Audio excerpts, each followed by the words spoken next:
Welcome to Latha's கேசல்.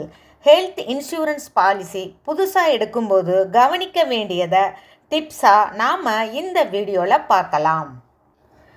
இப்போல்லாம் நம்ம எல்லோருக்கும் மெடிக்கல் எக்ஸ்பென்சஸ் அதிகமாகிட்டே இருக்குது. ஹெல்த் இன்சூரன்ஸ் கம்பல்சரி ஆயிடுச்சு. ஹெல்த் இன்சூரன்ஸ் பாலிசின்னு பார்க்கும்போது நிறைய டேர்ம்ஸ் என்னன்னு தெரியாமலே விட்டுடுறோம். அதில் ஒன்று தான் இன்றைக்கி பார்க்க போகிறோம். ப்ரீ எக்ஸிஸ்டிங் டிசீசஸ், அதாவது நமக்கு ஆல்ரெடி இருக்கிற நோய்களை பற்றி இப்போ பார்க்க போகிறோம். ப்ரீ எக்ஸிஸ்டிங் டிசீசஸ், அதாவது நமக்கு ஆல்ரெடி இருக்கிற நோய்கள் ரிலேட்டடாக தான் பார்க்க போகிறோம். நாம் புதிய ஹெல்த் இன்சூரன்ஸ் பாலிசி எடுக்கும்போது ஆல்ரெடி இருக்கும் நோய்கள் பற்றி தெரிவிப்பது தான் முக்கியம். பாலிசி தனி நபருக்கோ அல்லது குடும்பத்தில் உள்ள அனைவருக்கும் சேர்ந்தோ, அதாவது அதை ஃப்ளோட்டர் பாலிசின்னு சொல்லுவாங்க. ஒவ்வொருத்தருக்கும் ஆல்ரெடி இருக்கிற நோய்கள் பற்றி இன்சூரன்ஸ் கம்பெனிக்கு கம்பல்சரி தெரிவிக்கணும்.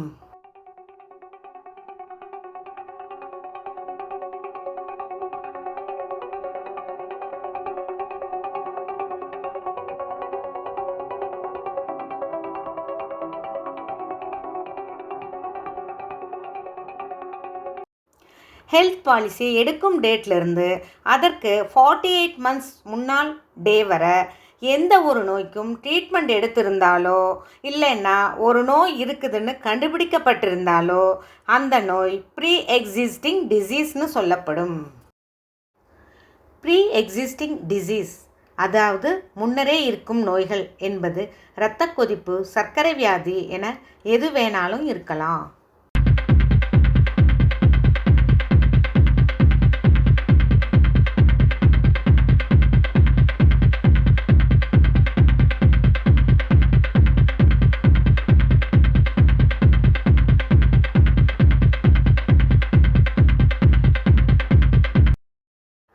ஹெல்த் இன்சூரன்ஸ் பாலிசி புதுசாக எடுக்கும்போது முன்னாடியே நாம் சொன்ன இந்த நோய்களும் சில வருஷங்கள் ஆனப்புறம்தான் பாலிசி பயன்பாட்டிற்கு வரும். அதாவது இன்சூரன்ஸ் கிளைம் செய்யும்போது அந்த கிளைம் ரிஜெக்ட் ஆகாது.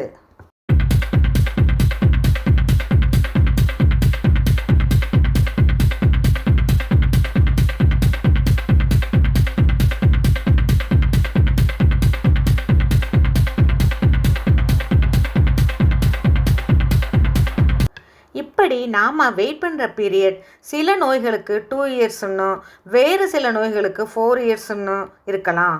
சில இன்சூரன்ஸ் கம்பெனி இந்த வெயிட்டிங் பீரியட் 1 இயர்னு கூட சொல்லலாம்.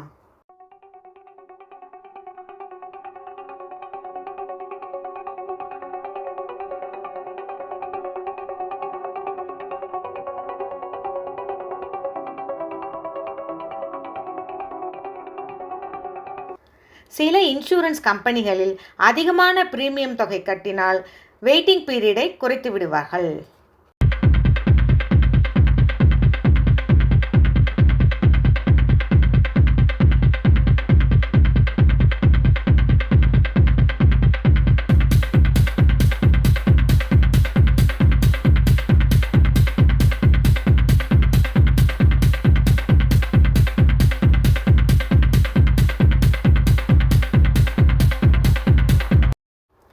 கடைசி நேர ரிஜெக்ஷன் ஆகும்போது நாம் கிளைம் செய்த தொகை கிடைக்காமல் போகலாம்.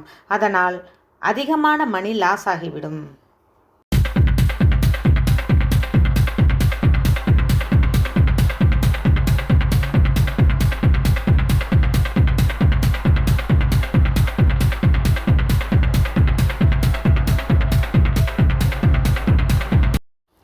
அதனால் நாம் பாலிசி எடுக்கும்போது முன்னாடியே ப்ரீ எக்ஸிஸ்டிங் டிசீசஸ் பற்றி இன்ஃபார்ம் பண்ணுறது ரொம்பவும் இம்பார்ட்டண்ட். தேங்க்ஸ் ஃபார் வாட்சிங்.